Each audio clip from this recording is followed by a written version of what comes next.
यकीनन दुनिया की सारी किताबें एक तरफ और तन्हा कुरान अजीम एक तरफ, दुनिया के सारे इंसान एक तरफ और मुस्तफ़ा जाने रहमत सल्लल्लाहु अलैहि वसल्लम की जिंदगी एक तरफ। दुनिया में किसी कौम के पास ये दौलत नहीं है जो दौलत अल्लाह ने मुसलमानों को कुरान और साहबे कुरान की शक्ल में अता की। मुसलमान पूरी जिंदगी सर्बसुजूद होकर अगर इसका शुक्रिया अदा करें फिर भी नहीं कर सकते। मगर यहूदियों ने कहा था सुल्तान सलाहुद्दीन अय्यूबी से कि अय्यूबी, आज तुम हम पे इसलिए गालिब आ गए कि आज तुम्हारे पास कुरान भी है और साहबे कुरान का किरदार भी है। आज हम इसलिए मगलूब हो गए, तुम गालिब हो गए कि तुम्हारे पास सरकार की सुन्नत मौजूद है।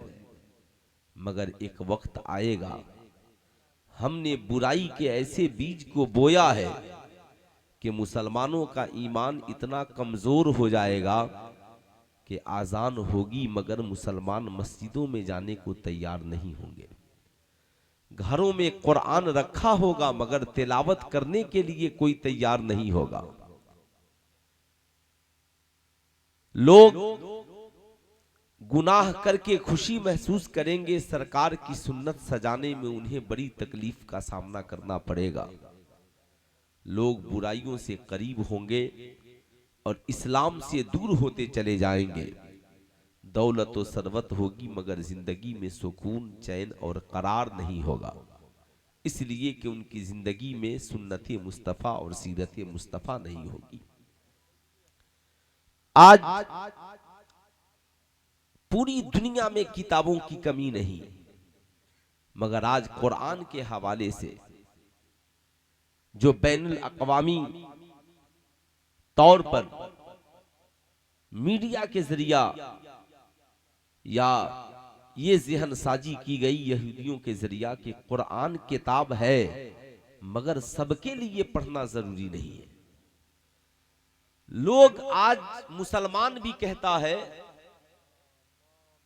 कि कुरान वो पढ़े जो मौलाना हो, कुरान वो पढ़े जो हाफिज हो, कुरान वो पढ़े जो हाजी हो, कुरान वो पढ़े जो नमाजी हो, नबी की जिंदगी वो पढ़े जो सौमो सलात का पाबंद हो। बाकी आम मुसलमानों से कहा जाता है कि आपके लिए माशाअल्लाह पढ़ना जरूरी नहीं है। अब आम मुसलमान ये समझता है कि जो दीनदार होगा वही कुरान पढ़ेगा।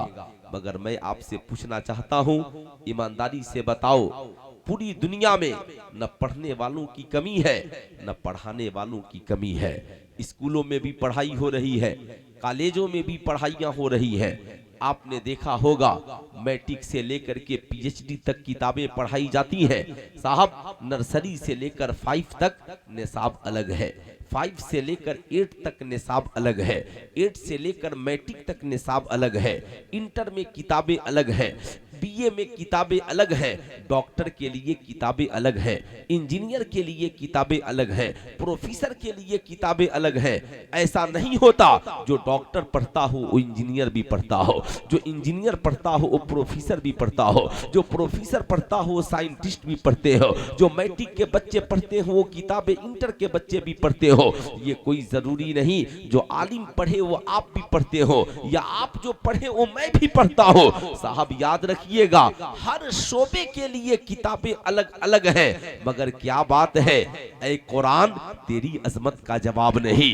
नर्सरी के बच्चे को देखोगे कुरान पढ़ रहा है, मैट्रिक के बच्चे को देखोगे कुरान पढ़ रहा है, इंटर के बच्चे को देखोगे कुरान पढ़ रहा है। मैंने देखा डॉक्टर साहब वो भी कुरान पढ़ रहे हैं, इंजीनियर साहब वो भी कुरान पढ़ रहे हैं, साइंटिस्ट वो भी कुरान पढ़ रहे हैं, आलिम दीन वो भी कुरान पढ़ रहा है, हाफिज कुरान वो भी कुरान पढ़ रहा है, खानकाह में पीराने एजाम वो भी कुरान पढ़ रहे हैं। मैंने देखा एक बूढ़ी औरत अपने घर में कुरान की तिलावत कर रही है। मैंने कहा बूढ़ी माँ, अब ये तेरी उम्र पढ़ने की नहीं मगर तू कुरान क्यों पढ़ रही है? कहा मौलाना मैं उस किताब को पढ़ रही हूँ जिसे पढ़ने के बाद घर का माहौल अच्छा हो जाता है, खुदा की रहमत का नुज़ूल होता है।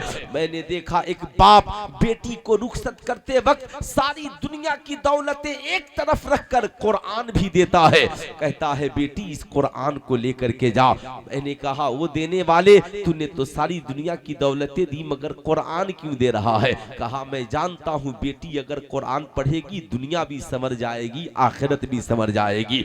मैंने कहा डॉक्टर साहब आप कुरान क्यों पढ़ते हैं? कहा मौलाना साहब इसलिए कि दुनिया की किताबों को पढ़कर डॉक्टर बना हो मगर कुरान पढ़ूंगा तो मेरी डिस्पेंसरी चमक जाएगी, मेरी जिंदगी में नया इनकलाब आएगा। साइंटिस्टों तुम कुरान क्यों पढ़ते हो? साइंटिस्ट कहते हैं कुरान कहता है तिबियानन लिकुल्लि शैइन, दुनिया के हर इल्म का बयान कुरान के अंदर मौजूद है। जब हम कुरान पढ़ते हैं तो कुरान रिसर्च का नया दरवाजा खोलता है। मैंने कहा मास्टर साहब आप कुरान क्यों पढ़ते हैं? कहा कुरान ही तो पढ़ता हूं तो पता चलता है अल्लाह ने हलाल क्या किया है और इंसान के लिए हराम क्या किया है, हराम क्या किया है। मैंने देखा इंजीनियर साहब भी सुबह को कुरान पढ़ रहे हैं, खैरियत तो है? कहा हाँ मौलाना कुरान पढ़ रहा हूं ताकि मेरी जिंदगी कामयाबी के करीब तक पहुंच जाए।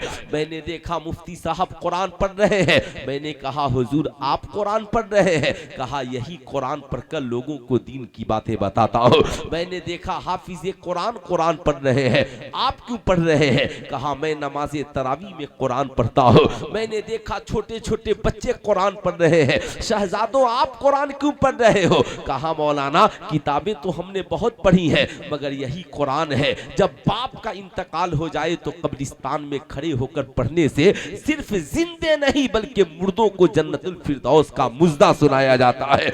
मैंने कहा वाह कुरान तेरा जवाब नहीं है, इंग्लिश वालों के लिए है, साइंसदानों के लिए है, इंजीनियरिंग की किताब इंजीनियरों के लिए है, दुनिया की सारी किताबें मुख्तलिफ फिक्र के लोगों के लिए है मगर ऐ कुरान तेरा जवाब नहीं। जब बात कुरान की आई तो इंजीनियर कहता है मेरा कुरान है, डॉक्टर कहता है मेरा कुरान है, प्रोफेसर कहता है मेरा कुरान है, औरतें कहती है मेरा कुरान है, आलिम कहता है मेरा कुरान है।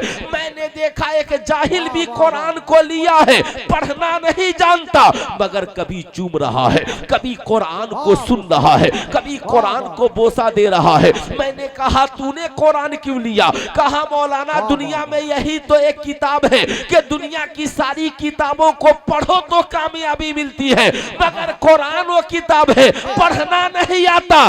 देख लो मोहब्बत से जिंदगी कामयाब हो जाएगी, सुन लो मोहब्बत से जिंदगी कामयाब हो जाएगी। अब मुझे ठहर कर कहने दो, कुरान वो किताब है साहब, सारी किताबों की जरूरतें अलग अलग हैं लेकिन जो सबकी जरूरत बनकर दुनिया में आए उस किताब को कुरान कहते हैं साहब। जो तकबीर, नारे रिसालत, औलिया उम्मत कॉन्फ्रेंस, फैजाने कलाम पाक, अजमते कुरान पाक, सुभान अल्लाह सुभान। जो सारी दुनिया की जरूरत बन जाए उस किताब को क्या कहते हैं? कुरान। पूरा मजमा हाथ उठाकर एक बार बोल दे क्या कहते हैं? कुरान। और जोर से बोल दे एक बार क्या कहते हैं? कुरान। अब साहब आइए, अगर कुरान ना होता तो क्या होता? आज कुरान है हम हैं, आज कुरान की तालीम है हम हैं। याद रखिएगा साहब, आप पूछिए पीरे तरीकत रहबरे राह शरीयत हजरत अल्लामा सैयद शादाब रजा कादरी साहब किबला से, कहेंगे सुल्तान रजा लाखों करोड़ों मुरीद एक तरफ और तन्हा मदरसा इस्लामिया से फारिग होने वाला एक हाफिज कुरान एक तरफ। इसलिए कि लाखों कोड़ी करोड़ों मुरीदों पे हमें फख्र नहीं, इसलिए कि नहीं पता कि ये लाखों करोड़ों मुरीद अपने ईमान और इखलाक व किरदार की हिफाजत कर पाएंगे कि नहीं कर पाएंगे। मगर मदरसे से फारिग होने वाला एक हाफिज कुरान जब किसी बस्ती में इमाम बनकर पहुंचेगा और जुमा के दिन मस्जिद के मिंबर पे खड़ा होगा तो पूरी खुदी कौम से कहेगा, मैं मदरसे से हाफिज कुरान बन करके आया हूँ, मैं कुंवारे पीर बाबा का फैजान लेकर आया हूँ, मैं मदरसा इस्लामिया से तरबियत हासिल करके आया हूँ। ऐ लोगों याद रखना, ऐ लोगों याद रखना, अल्लाह एक है, मोहम्मद सल्लल्लाहु अलैहि वसल्लम अल्लाह के रसूल है। इस्लाम में शराब पीना हराम है, इस्लाम में जना हराम है, इस्लाम में जुआ हराम है, इस्लाम में सूद हराम है, इस्लाम में रिश्वत हराम है, इस्लाम में झूठ हराम है, इस्लाम में जहेज मांगना हराम है। इस्लाम सिखलाता है, इस्लाम की बुनियाद 5 चीजों पर है, कलमा, नमाज, रोजा, हज और ज़कात। तुझे मालूम है जन्नत कहाँ है? जन्नत आसमान में है, मगर अल्लाह के नबी ने उसे माँ के कदमों में बिछा दिया है। तुझे मालूम है बाप की अजमत क्या है? तेरा बाप तेरी जन्नत का दरवाजा है। तुझे मालूम है भाई की शान क्या है? तो अल्लाह के नबी फरमाते हैं, जो अपने लिए पसंद करना वो अपने भाई के लिए पसंद करना। तुझे मालूम है पड़ोसी का हक क्या है? अल्लाह के नबी फरमाते हैं, खाने से पहले, पीने से पहले पड़ोसियों को देख लेना, तेरे पड़ोसी ने खाना खाया है कि नहीं, तेरे पड़ोसी ने पानी पिया है कि नहीं। साहब पैदाइश से लेकर मौत तक जो इंसानी जिंदगी को कामयाब करने का बेहतरीन फार्मूला अता करता है, उसी मजहब का नाम मजहब इस्लाम है। और मदरसे से फारिग होने वाला एक बच्चा मस्जिद में पहुंचा है, अकेले लाखों लोगों को नमाज की बातें बता रहा है, रोजे की बातें बता रहा है, पर्दे की अहमियत बता रहा है, माँ की अजमत बता रहा है, बाप का प्यार बता रहा है, औरतों के हुकूक बता रहा है। ईमानदारी की बात यही है, करोड़ों मिलकर जो नहीं बता पाते, तन्हा एक हाफिज कुरान करोड़ों लोगों को बताता हुआ नजर आता है।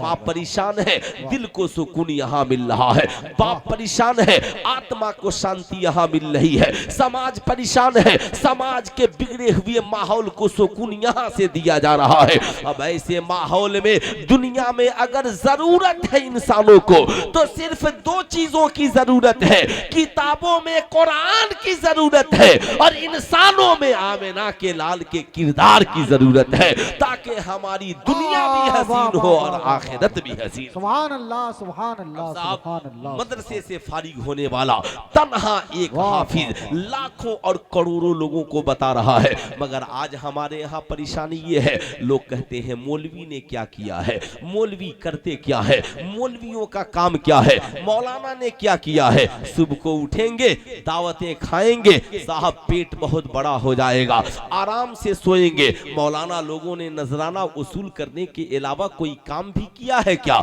मैं कहूंगा साहिबों ठीक है, आप कहते हो ना मौलाना ने कुछ नहीं किया, मैं कहूंगा हाँ हाँ बेशक मौलाना ने कुछ नहीं किया है, मगर ईमानदारी से बताओ कितने बच्चे मदारिस इस्लामिया में पढ़ते हैं? मौलाना की तादाद कितनी है? 1% बच्चे भी हमारी कौम के मदरसे में नहीं पढ़ते। 99% बच्चे जहां पढ़ते हैं, आप ईमानदारी से बताइए उन कॉलेजों ने क्या किया है, उन स्कूलों ने क्या किया है, उन यूनिवर्सिटियों ने क्या किया है?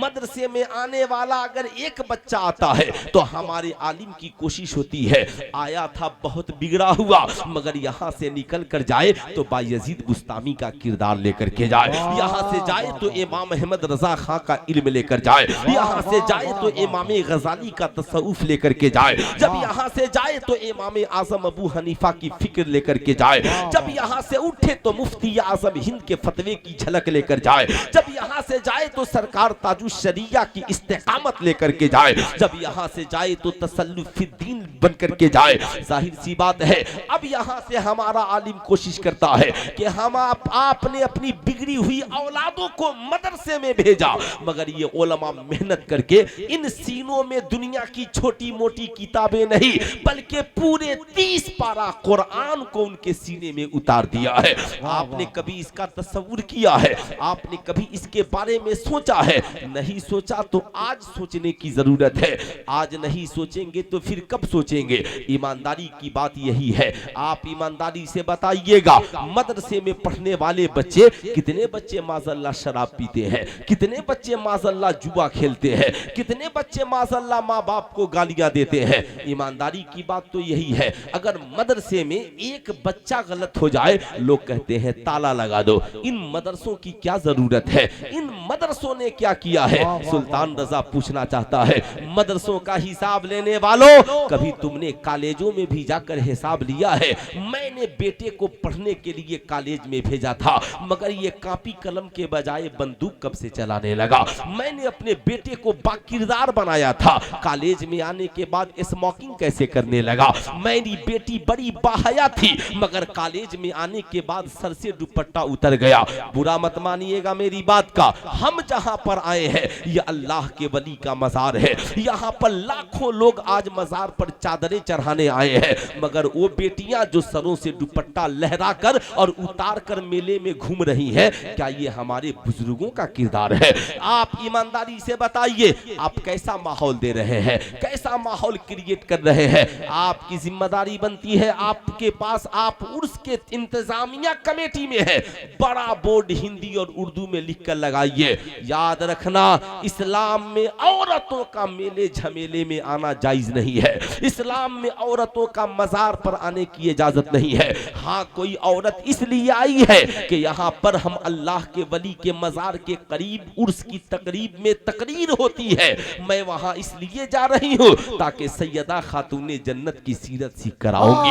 मैं इसलिए जा रही हूँ, सैयदा खातूने जन्नत का किरदार सीख करके आऊंगी। सुभान अल्लाह। आओ तो या आप लिख दीजिए, बेगैर दुपट्टे के एंट्री नाजायज है, बेगैर दुपट्टे के किसी को आने की इजाजत नहीं है। क्यों साहब, क्या बात है? आपकी बेटियों के सरों से दुपट्टा उतर रहा है, आला हजरत का मौकिफ क्या है? पूछिए हुजूरे वाला से। साहब, आला हजरत ने फरमाया, मजार शरीफ पर एक चादर चढ़ाओ ताकि पता चले ये अल्लाह के वली की कब्र है, पता चले ये अल्लाह के वली की कब्र है। वो आला हजरत जिन्हें सरकार वाली से पाक ने सबसे पहले आला हजरत कहा, याद रखिएगा, खूब ज़हन में हासिल रखिएगा। आला हजरत ने कहा, एक चादर चढ़ाओ ताकि पता चले अल्लाह के वली की कब्र है, मगर यहाँ मजार शरीफ एक, चादर 1 करोड़। कोई जरूरी नहीं है कि हर इंसान चादर ही चढ़ाए। आप मत चढ़ाइए चादरें, 50 रुपए की फूलों की चादर चढ़ाइए और हजरत कुंवारे पीर बाबा के नाम पर मदरसा इस्लामिया में आइए और कहिए ये 500 रुपए हजरत रखिए और हजरत कुंवारे पीर बाबा के नाम पर किसी बच्चे के लिए कॉपी किताब और कलम खरीद दीजिएगा। ठंडी का मौसम है। तकबीर, नारे रिसालत, मदरसा इस्लामिया मीरापुर, फैजान हुजूर कुंवारे पीर शाह, जश्न दस्तार बंदी हजरत अल्लामा मुफ्ती सुल्तान रजा साहिब तिबला। कॉपी किताब और कलम खरीद दीजिएगा। आला हजरत सरकार से पूछा गया, हुजूर ये बताया जाए कि इतनी जो चादरें चढ़ती हैं क्या किया जाए? कहा, अगर उर्स मनाने वाले नेक लोग हैं और उन चादरों को बेचकर साहबे उर्स के नाम पर, वली के नाम पे गरीबों में तकसीम कर देते हैं, यतीमों को लंगर खिला देते हैं, बेवा औरतों के सरों पे चादरें डाल देते हैं, सुभान अल्लाह, इससे बड़ी खुशी की बात और क्या हो सकती है?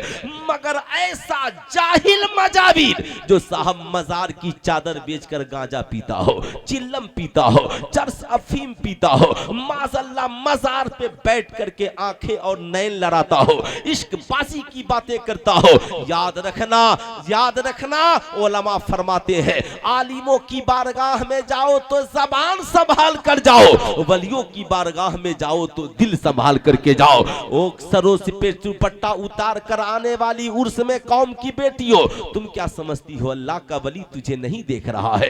अपनी आंखों को दो चार करने आने वाले कौम के नौजवान शहजादों, अगर वलियों की नजरें पड़ गई ना तो तेरी दुनिया बर्बाद हो जाएगी। इसलिए इस उर्स की तकरीब से कान खोलकर याद करके जाना, हिंदू हो या मुसलमान हो, क्रिश्चियन हो या ईसाई हो, मर्द हो या औरत हो, जब किसी वली के आस्थाने पे आना तो दिल की दुनिया को ठीक करके आना, वरना तेरी दुनिया बर्बाद होते ताखीर नहीं लगेगी। यहाँ आबाद भी किया जाता है और गुस्ताखी हो गई तो बर्बाद भी किया जाता है। इसलिए यहाँ आना तो आबाद वाली जिंदगी लेकर के आना। तुझे मालूम है साहब हजरत का ताल्लुक जिस सिलसिले से है, हमारा ताल्लुक जिस सिलसिले से है, सिलसिले कादरिया और सिलसिला तेगिया के बहुत बड़े बुजुर्ग हजरत अल्लामा सिद्दी सक्ती अली रहमा और रिजवान है। आपको मालूम है हजरत सिद्दी सक्ती एक रास्ते से गुजर रहे हैं, एक नौजवान शराब के नशे में धुत है और जमीन पर गिरा है और साहब अपनी शराब पिए हुआ है और उसी जबान से खुदा का नाम ले रहा है। अल्लाह के वली ठहर गए, मुरीद से कहा पानी लाओ, ये नापाक जबान से पाक खुदा का नाम ले रहा है। याद रखिएगा वो चिल्लम पीकर नाम लेने वाले, गांजा पीकर के नाम लेने वाले, इस्लाम को बदनाम करने वाले, इस्लाम में बेहया औरत का कोई तस्वुर नहीं है, इस्लाम में बेहयाई का कोई तस्वुर नहीं है, इस्लाम में बुराई का कोई तस्वुर नहीं है। चंद 10 मुसलमान के पत्थर उठा लेने से मुसलमान आतंकवादी और अपराधी नहीं हो जाएंगे, इसलिए कि हम उस नबी के मानने वाले हैं जिन्होंने पत्थर खाकर भी दुआएं देकर इस्लाम फैलाया है।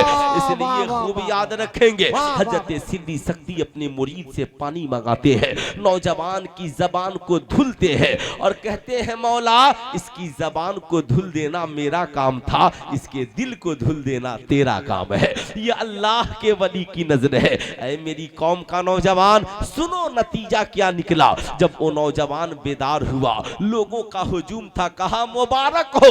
उसने कहा मैं शराबी हूं, मुझे किस बात की मुबारकबादी। कहा तू शराब पीकर सड़क के किनारे पड़ा था और खुदा का नाम ले रहा था। अल्लाह के बहुत बड़े वली हजरत सिद्दी सक्ती सी रास्ते से गुजर रहे थे जिनसे दुआएं कराने के लिए लोग भीड़ लगाते हैं, उनकी नजर तेरे ऊपर पड़ी, आज उन्होंने पानी मंगाकर तेरे मुंह को धुल दिया है। नौजवान शर्मिंदा हुआ, कहा ए मौला जब तेरे वली ने मेरे मुंह को धुल दिया है तो अब आज के बाद इस मुंह पे नापाक चीजें नहीं जाएंगी, कभी मैं शराब नहीं पीऊंगा। ऐ मेरी कौम का नौजवान जब वलियों के आस्थाने पे आ तो ये इरादा करके आ, अल्लाह का वली शराब नहीं पीता, इंशाअल्लाह मैं भी नहीं पीऊंगा। अल्लाह का वली गुनाह नहीं करता, इंशाअल्लाह मैं भी नहीं करूंगा। अल्लाह के वली को जो पसंद है मैं भी करूंगा। जब उर्स की तकरीबों में आओ तो यहाँ से मिठाइयाँ, हलवा, बिरयानी और कान की बाली लेकर नहीं जाओ, जाओ तो अल्लाह के वलियों का कोई किरदार लेकर जाओ, अल्लाह के वलियों का कोई तरीका लेकर के जाओ। जाना ही है तो सैयदा खातूने जन्नत की कोई सीरत और किरदार लेकर। वाह वाह वाह, नारे तकबीर, नारे रिसालत, औलिया उम्मत कॉन्फ्रेंस, उलमाए अहले सुन्नत, माशाअल्लाह। इसलिए मैं कहता हूँ याद रखिएगा, आप जब वलियों की बारगाह में आए, वलियों के आस्थाने पर आए, अपनी जिंदगी में इनकलाब लेकर के जाए, अपनी जिंदगी को बदलने की कोशिश करें। अगर हम अब भी नहीं बदलेंगे तो कब बदलेंगे। सवाल ये उठता है, आपने कभी कॉलेज में जाकर पूछा? आज जब मदरसे की बात आती है लोग कहते हैं मौलाना साहब मदरसे में कुरान भी जरूरी है, इंग्लिश भी जरूरी है, मैथ भी जरूरी है, साइंस भी जरूरी है। मैं भी कहता हूँ जरूरी है। अगर पढ़े नहीं होते तो हाफिज एजाज साहब आज हाई स्कूल के बीपीएससी से पढ़कर टीचर नहीं बनते। अगर ये लोग पढ़े नहीं होते तो मौलाना इंतखाब आलम हबीबी साहब टीचर नहीं होते। अगर पढ़े नहीं होते तो मदारिस इस्लामिया के पढ़े लिखे बच्चे आज अलीगढ़ मुस्लिम यूनिवर्सिटी में साहब प्रोफेसर नहीं होते। अगर साहब मदारिस इस्लामिया के बच्चे पढ़े नहीं होते तो बनारस की हिंदू यूनिवर्सिटी में प्रोफेसर नहीं होते। अब मदरसों में ये कहने की बात नहीं रह गई है, मगर ये 1% बच्चे कुरान भी पढ़े, हदीस भी पढ़े, तफसीर भी पढ़े, इंग्लिश भी पढ़े, हिंदी भी पढ़े, मैथ भी पढ़े, मगर 99% जो कॉलेज में बच्चे बच्चियां पढ़ते हैं इनकी कोई जिम्मेदारी नहीं है, इनकी कोई जिम्मेदारी नहीं है। ये आकर के मजार पे गंदगी फैलाएं, या आकर मजलिसों में गंदगी फैलाएं, या आकर के मार्केट में गंदगी फैलाएं, ये घर का माहौल खराब करें। साहब कोई शराब पिए, कोई माजल्ला जुआ खेले, कोई शादी ब्याह में नाचे गाए, कोई शराब पीकर मस्त रहे, इनकी जिंदगी क्या है? क्या ये इसीलिए सिर्फ पढ़ते हैं कि हम शराब पिए? कोई कुछ नहीं, हम तो कॉलेज के स्टूडेंट हैं, हमारे लिए सब। किसने कहा कि सब जायज है? क्या तू मुसलमान नहीं है? क्या तू इंसान नहीं है? तुम्हारे अंदर इंसानियत नहीं है? है, तुम दूसरे की बहू बेटी पे गंदी नजरें क्यों डालेगा? तू दूसरे के माँ बाप की इज्जत का ख्याल क्यों नहीं करेगा? क्या तूने कभी इसका तस्वुर किया है? आइए जाकर कभी कॉलेज में पूछिए, प्रिंसिपल साहब मेरी बेटी आवारा नहीं थी, कॉलेज में आने के बाद आवारा कैसे हो गई? मेरी बेटी तो बड़ी बाहया थी, वो किसी से बात करने में शर्माती थी, वो दूसरे के साथ भाग कैसे सकती है? ये सारी बुराइयां आज है, मगर कितने लोग कहते हैं कॉलेज में ताला लगा दो, कितने लोग कहते हैं कि स्कूल में ताला लगा दो। है हिम्मत कह करके देखिए, कॉलेज का प्रिंसिपल कहेगा हम किताब पढ़ाने आते हैं, आपकी बेटी को किरदार पढ़ाने नहीं आते हैं, हम किताब पढ़ाने आते हैं। यही वजह है हमारी बेटियां कॉलेज से पढ़कर निकलती हैं, नकाब भी पहनी है, खड़े खड़े गुलगप्पा खा रही है, उन्हें पता ही नहीं है खाने का तरीका क्या है। एक छोटी सी मिसाल मैं आपको बताता हूँ। बताइए साहब, मर्द का इंसान के लिए खाने का तरीका ये है बैठ कर खाए, दस्तरखान लगाकर खाए, और जानवर का तरीका यह है कि जानवर खड़े खड़े खाए। पूरी दुनिया में जानवर खड़े खड़े खाते हैं। अब साहब ये कॉलेज से पढ़े लिखे लोग बाहर निकले, अब खड़े होकर कोई पानी पी रहा है, खड़े होकर गुलगप्पा खा रहा है, खड़े होकर के मलाई खा रहा है, एक हाथ में सिगरेट पी रहा है और एक हाथ में पेप्सी कोको कोला पी रहा है। ऐसा लग रहा है कि माँ बाप से किरदार सीख कर नहीं, घर से बेहयाई और बुराई सीख करके आया है। आप क्या माहौल देना चाहते हैं? मैं साहब लानत है उस तालीम पर जो इंसान को इंसान नहीं जानवर बनाने के लिए तैयार हो। इसलिए याद रखिएगा, आप अपने बच्चों को पढ़ाइए। डॉक्टर बनाना भी जरूरी है, इंजीनियर बनाना भी जरूरी है, प्रोफेसर बनाना भी जरूरी है, वकील बनाना भी जरूरी है, मगर कॉलेज स्कूल में भेजने से पहले हर बेटा बेटी को कम से कम 3 साल नर्सरी LKG UKG इन्हीं मदरसों में पढ़ाई। वाह वाह वाह, इन्हीं मदरसों में पढ़ाइए। अगर आपने नहीं जोड़ा अपनी बेटियों को मदरसों से, अगर आपने नहीं जोड़ा अपने बेटों को मदरसे से, कल शराब की बोतलें इनके हाथ में होगी, कोई पूछने वाला नहीं होगा। कल साहब करोड़ों बेटियों की इज्जतें लूट जाएंगी, कोई पूछने वाला नहीं होगा। कल किस बाप की इज्जत का जनाजा किसके कांधे पे उठ जाएगा, कोई पूछने वाला नहीं होगा। मगर बचपन में आपने इन्हें अगर मदरसे में भेज दिया, आप तो साहब आपके पास दौलत बहुत है, डॉन बॉस्को में फी आप जमा कर रहे हैं, DPS में फी आप जमा कर रहे हैं, पूरी दुनिया के जितने स्कूल हैं आपके पास है, बहुत मोटी फी जमा करते हैं, मगर मदरसे का कोई मौलवी 100 रुपए की रसीद लेकर पहुंच जाए तो आप उसे फकीर से भी बुरा दर्जा देते हैं। आप जरा सा समझ रहे हैं? आप याद रखिएगा, यही वजह है आज हमारी कौम की हालत इतनी खराब है। बूढ़ा बाप डॉक्टर बेटे के लिए ताबीज लिखवाने के लिए घूम रहा है, बूढ़ी माँ प्रोफेसर बेटे के नाम से ताबीज के लिए घूम रही है। मेरा बेटा डॉक्टर है मगर मेरा ख्याल नहीं करता, इसलिए कि मैं जानता हूं नर्सरी से लेकर PhD तक कहीं पढ़ाया ही नहीं जाता कि माँ के कदमों के नीचे जन्नत है, बाप जन्नत का दरवाजा है। अगर इजाजत हो तो एक छोटी सी मिसाल दे दूं, इजाजत है? बिल्कुल। सिर्फ नौजवान हाथ उठा करके बोल दे इजाजत है? हुजूर इजाजत है। छोटी सी मिसाल, बुरा मत मानिएगा, जितने यहाँ पर मर्द औरत बच्चे बैठे हैं सब लोग ये समझते हैं कि मैं जो कमाता हूं उस पे सिर्फ मेरी बीवी का हक है ना। छोटी सी बात, सब यही समझते हैं। और हमारे समाज की औरतें भी यही समझती हैं कि मेरा शौहर जो कमाता है उस पे मेरा ही हक है, इसमें मेरी सास का कोई हक नहीं, इसमें मेरे ससुर का कोई हक नहीं। और लड़का भी यही समझता है कि मेरे माँ बाप को हम दे दिए तो ठीक है, नहीं दिए तो कोई बात नहीं है, मेरी बीवी का जेब भरता रहे, मेरे बच्चों की जिंदगी कटती रहे। मगर आइए मुस्तफ़ा जाने रहमत की बारगाह में, आइए आमिना के लाल की बारगाह में, आइए मोहम्मदुर रसूलुल्लाह सल्लल्लाहु अलैहि वसल्लम की बारगाह में एक नौजवान आका करीम की बारगाह में पहुंचा है। अर्ज करता है या रसूलल्लाह मेरे माँ बाप आप पे कुर्बान, फिदा का अबी उम्मी या रसूलल्लाह, या रसूलल्लाह मेरे माँ बाप आप पे कुर्बान। आका जी ये बताया जाए मर्द पर पहला हक किसका? वाह वाह वाह, क्या कहा? मर्द पर पहला हक किसका? सिर्फ इसलिए मेरी इस गुफ्तगू के बाद सिर्फ मर्द बोलेंगे, है ना। मर्द पर पहला हक किसका? अल्लाह के नबी ने फरमाया तुम्हारी माँ का। किसका? हाथ उठाकर पूरा मजमा बोल दे, किसका? माँ का। जोर से बोले, तुम्हारी माँ का। और माँ का नाम जोर से ले आना चाहिए। किसका? तुम्हारी माँ का। ठहर गए, फिर पूछा आका फिर किसका? कहा तुम्हारी माँ का। माँ का। फिर ठहर गए, फिर पूछा तीसरी बार या रसूल अल्लाह फिर किसका? आका ने कहा तुम्हारी माँ का।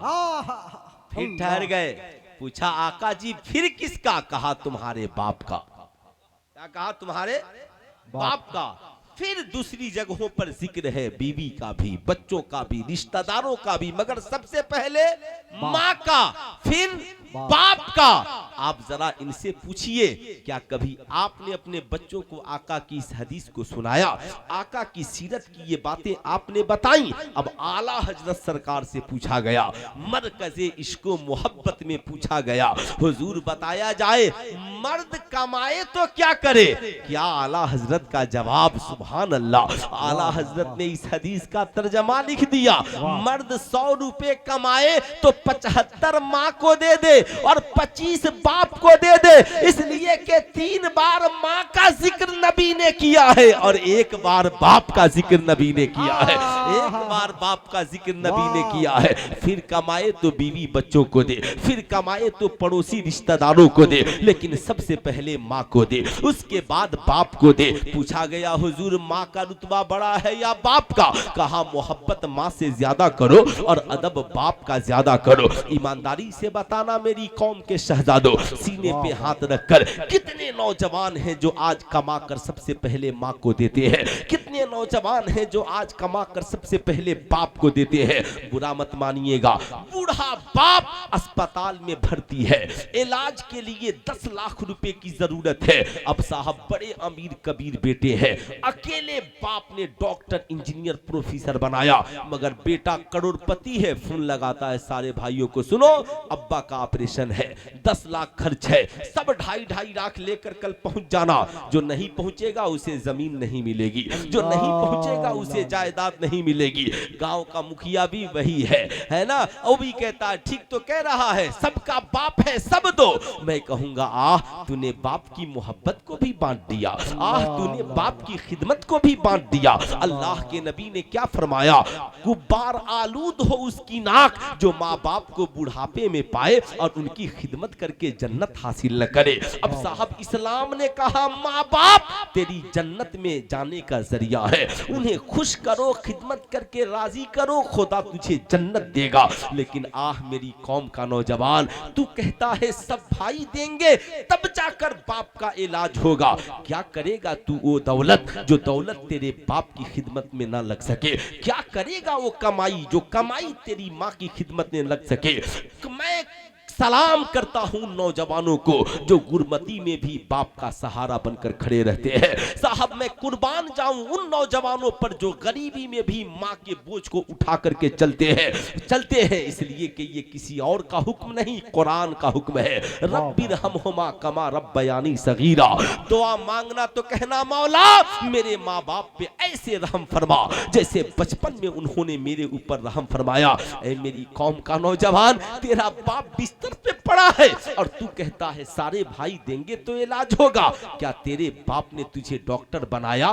30 लाख अकेले लगाया, एक बार भी कहा 30 लाख तुझी को दे दूंगा तो बाकी भाइयों का क्या होगा? तेरे बाप ने तुझे 15 लाख लगाकर इंजीनियर बनाया, एक बार भी कहा 15 लाख तुझी को दे दूंगा तो बाकी भाइयों का क्या होगा? ना, तेरे बाप ने कहा था बेटा पढ़, मैं विदेश में पूरा घर बार छोड़कर मुसीबत की जिंदगी गुजार रहा हूं, कोई बात नहीं है। जिस दिन तू डॉक्टर बन जाएगा परदेश के झूले पे झूलना भी मैं भूल जाऊंगा। जिस दिन तू इंजीनियर बन जाएगा मैं समझूंगा मेरी सारी मेहनतें हल हो गई। तेरे छोटे छोटे भाई ये सोचते हैं अब्बा भैया पढ़ लेंगे हमारी जिंदगी कामयाब हो जाएगी।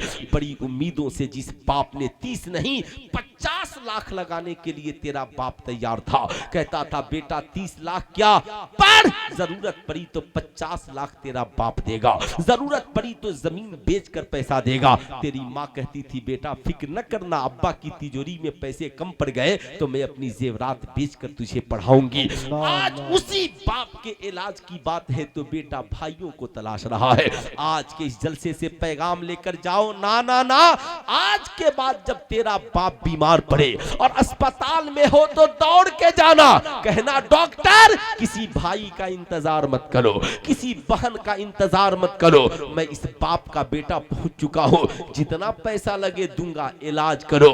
तेरी बीवी तेरे बच्चे कहेंगे इतने पैसे क्यों लगा रहे हो, कहना पगली इतने पैसे की बात कर रही हो कि इतने पैसे क्यों लगा रहे हो, जब मेरा बाप अकेले कमाकर मुझे डॉक्टर बना सकता है तो मैं अकेले कमाकर अपने बाप का इलाज क्यों नहीं करा सकता हूं, अकेले कमाकर अपनी माँ की खिदमत क्यों नहीं कर सकता हूं। ऐ मेरी कौम के शहजादों, जब माँ का खून जाए ना पैसे की जरूरत है तो इंतजार ये मत करना कि माँ पैसे नहीं है कहां से आएगा, कहना माँ तू खुश सारी दुनिया खुश, ए माँ तू खुश अल्लाह उसके रसूल खुश, बोल कितने पैसे की जरूरत है। ऐ मेरी कौम के नौजवान, दिल्ली कमाना, मुंबई कमाना, सऊदी कमाना, कहीं कमाना, और कौम की बेटियों से भी कहूंगा अपने शौहरों से कहना जब कमाओ तनख्वाह उठाओ पहला फोन अपनी माँ को करना, माँ बोल तुझे कितने पैसे की जरूरत है, बोल तुझे क्या चाहिए, माँ का कलेजा खुश हो जाएगा। सारी दुनिया रात की तन्हाई में तेरी कमाई खाकर सो जाती है, मगर रात की तन्हाई में कोई तेरी सलामती के लिए आंचल फैलाता है तो तुम्हारी माँ फैलाती है, कोई तेरे लिए दुआ के लिए हाथ उठाता है तो तुम्हारा बाप उठाता है। इसलिए आज के बाद कमाना तो सबसे पहले माँ और बाप को खिलाना। कितने नौजवान हैं जो आज के बाद कमाएंगे तो सबसे पहले माँ बाप की खिदमत करेंगे, जरा हाथ उठाइए तो कितने नौजवान हैं, सारे नौजवान सुभान अल्लाह, हाथ नीचे कीजिए। बस 2-3 मिनट की मेरी और गुफ्तगू बच गई है, फिर फकीर कभी हाजिर आया गुफ्तगू होगी। ये मदरसे का उसूल है, ये स्कूल का उसूल है। अब जो मैं बता रहा था कि साहब डॉक्टर इंजीनियर प्रोफेसर कॉलेज सब चले, मगर सबसे पहले हमारे बेटे बेटियों की जिंदगी में सीरत मुस्तफा चले, सीरत मुस्तफा चले। अब अपने बच्चे बच्चियों को नर्सरी LKG UKG इन्हीं मदरसों में पढ़ाइए, इस्लामिक मॉडल प्ले स्कूल अपने गांव में चलाइए, उलमा के साथ हमारे बेहतरीन आलिम के साथ एक बेहतरीन मास्टर रखिए। 1 से 100 यहीं, क से गया यहीं, अलिफ से या यहीं, हम सब यहीं पढ़ाएंगे। 3 साल हर बेटा बेटी को लाएंगे। हमारी जमात का आलिम हफ्ते में एक दिन हमारे छोटे छोटे बच्चों को इस्लाम जबानी सिखलाएगा, शराब के बोतल की तस्वीर बनाएगा, ब्लैक बोर्ड पर कहेगा बच्चों ये शराब की बोतल है और इस्लाम में शराब पीना भी हराम, शराब पिलाना भी हराम। अब ये बच्चे जब बड़े होंगे, कॉलेज का कोई आवारा लड़का कहेगा चल अमाजल्ला शराब की पार्टी करते हैं, कहेगा ना, बचपन में मैंने मदरसा इस्लामिया मीरापुर में पढ़ा था, इस्लाम में शराब पीना भी हराम है, शराब पिलाना भी हराम है, इसलिए न मैं शराब पी सकता हूं न शराब पिला सकता हूं। साहब जो माँ मदरसा पहुंचाने के लिए आती है, हमारा आलिम बताएगा जो माँ तुझे लेकर आती है ना, मालूम है इस माँ के कदम के नीचे तेरी जन्नत है। जो तेरा बाप परदेश में कमा कर तेरे लिए खर्च करता है वो तेरी जन्नत का दरवाजा है। इन्हें खुश रखना, इंशाअल्लाह अल्लाह भी खुश, रसूलुल्लाह भी खुश। साहब आखिरी बात मेरी ये है, ऐ मेरी कौम के शहजादों, मदारिस इस्लामिया को कमजोर न करे, कॉलेज से ज्यादा इसे मजबूत करे,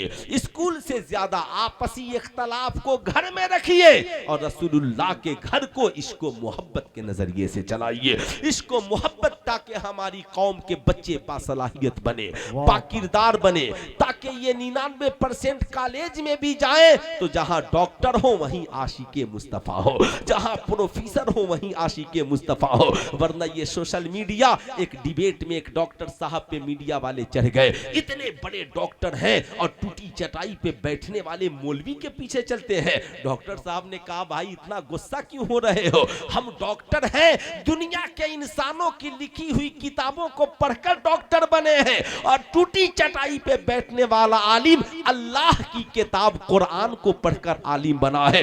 इसलिए हम अल्लाह की किताब के पीछे चल रहे हैं। इसलिए वो टूटी चटाई को मत देखो, उसके सीने में जो इल्म है उस इल्म को देखो, उस इल्म को देखो। ऐ मेरी कौम के शहजादों, मौलाना ने कुछ नहीं किया, लेकिन करोड़ों डॉक्टर इंजीनियर प्रोफेसर ने क्या किया है। कितने डॉक्टर ने आपके बच्चों को फ्री में डॉक्टर बनाया है, कितने कितने प्रोफेसर ने कौम के बच्चों को फ्री में प्रोफेसर बनाया है। साहब हाल तो ये है कि एक प्राइवेट स्कूल खुल जाए तो बगैर फी के आपका बच्चा इम्तिहान में भी नहीं बैठ सकता है। लेकिन कुर्बान जाइए, जिन मौलवियों को हम गालियां देते हैं, जिन मौलानाओं को दिन रात बुरा भला कहते हैं, ये बेचारे इस कौम से भीख मांगकर, पैसे मांगकर, ज़कात फितरा वसूल कर हर साल पूरे मुल्क हिंदुस्तान में साहब हजारों नहीं लाखों बच्चों को फ्री में ये उलमा हाफिज़े कुरान भी बनाते हैं, आलिम दीन भी बनाते हैं। अगर ये मदरसे नहीं होते तो मौलाना मजहरुल हक जैसा मुजाहिद आज़ादी कहां से आता। अगर ये मदरसे नहीं होते तो अल्लामा फजल हक खैराबादी जैसा बावकार कहां से आता। मैं आपसे पूछना चाहता हूं, बड़ा गुरूर बड़ा इस वक्त मेरी कौम के नौजवानों को जुनून चढ़ा है क्रिकेट का। आप बताइए मुझसे ईमानदारी के साथ, इस्लाम ने पहला जुनून जो मुसलमानों को भरा, कहा तलबुल इल्म फरीज़तुन अला कुल्ले मुस्लिमिन व मुस्लिमा।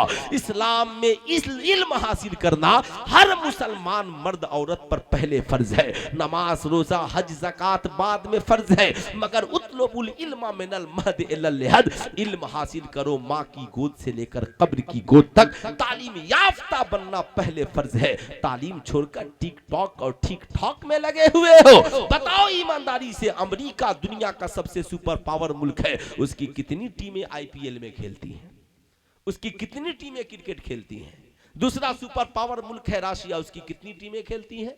तीसरा चाइना, जिसका प्रोडक्ट सब अपने पेट में डाल रहे हैं, बताइए उसकी कितनी टीमें खेलती हैं।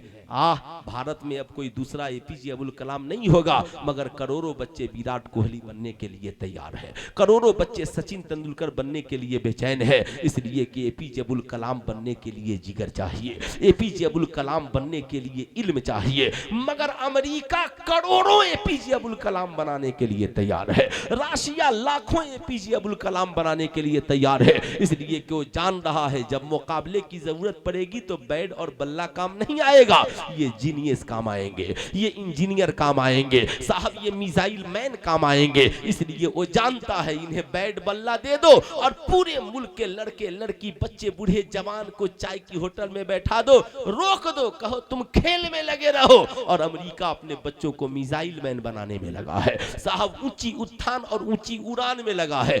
आप सिर्फ टीवी पर ऊंची उड़ान भरिए और बैठकर दिन रात गुनाहों में मुलविस रहिए। इस्लाम इन बातों की मुखालफत करता है और कहता है इस्लाम में इस तरह का कोई खेल जायज नहीं जिसमें जुए का बाजार गर्म हो, साटा का बाजार गर्म हो, जिसमें जिस्म की नुमाइश हो, जिससे अय्याशियों को फरोग मिले, जहां दौलत की दिवालिया बोल दी जाए। इसलिए मैं आपसे कहूंगा, जना, जुआ, शराब, बेहयाई, बुराई से बचिए।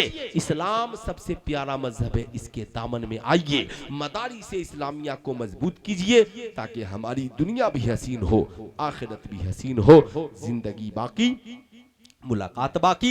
इंशाअल्लाह फिर कभी फकीर हाजिर आया तो गुफ्तगू होगी, मेरे बाद अच्छी शायरी भी सुने, हुजूर वाला के खिताब से मुस्तफीज हो, अपनी दुनिया व आखिरत को आबाद करें। पूरा मजमा मिलकर पढ़ ले अस्तगफिरुल्लाह रब्बी मिन कुल्ली ज़ंबी व अतूबु इलैहि। पढ़ लीजिए ला इलाहा इल्लल्लाह मुहम्मदुर रसूलुल्लाह सल्लल्लाहु अलैहि वसल्लम। मैं कौम की बेटियों से कहूँगा, आप चादरों को ये न समझिएगा, अगर कॉलेज की कोई लड़की कहती है कि तुम लोग ओल्ड मॉडल हो तो कहिएगा न्यू मॉडल आपको मुबारक हो। जींस फाड़ कर दुपट्टा फाड़ कर जिस्म दिखाना आपको मुबारक हो, और 72 पेबंद लगा दुपट्टा ओढ़कर जिस्म की हिफाजत करना सैयदा खातूने जन्नत की सुन्नत हमें मुबारक हो। हमने मज़ारों को भी देखा है, काबा को भी देखा है, कुरान को भी देखा है, ये सब बाज़मत है, इसलिए उन पे चादरें चढ़ी हुई है। ऐ कौम की बेटियों, तुम भी सबसे बाज़मत हो, इसलिए इस्लाम ने तेरे सरों पे भी चादरें चढ़ा दी है। कहीं रहो, इज्जत व आबरू की हिफाजत करो। इंशाअल्लाह मैं समझता हूं कि हमारा ये पैगाम आप तक पहुंचे, मदारिस से इस्लामिया का पैगाम पहुंचे, दुनिया भी हसीन हो, आखिरत भी हसीन हो।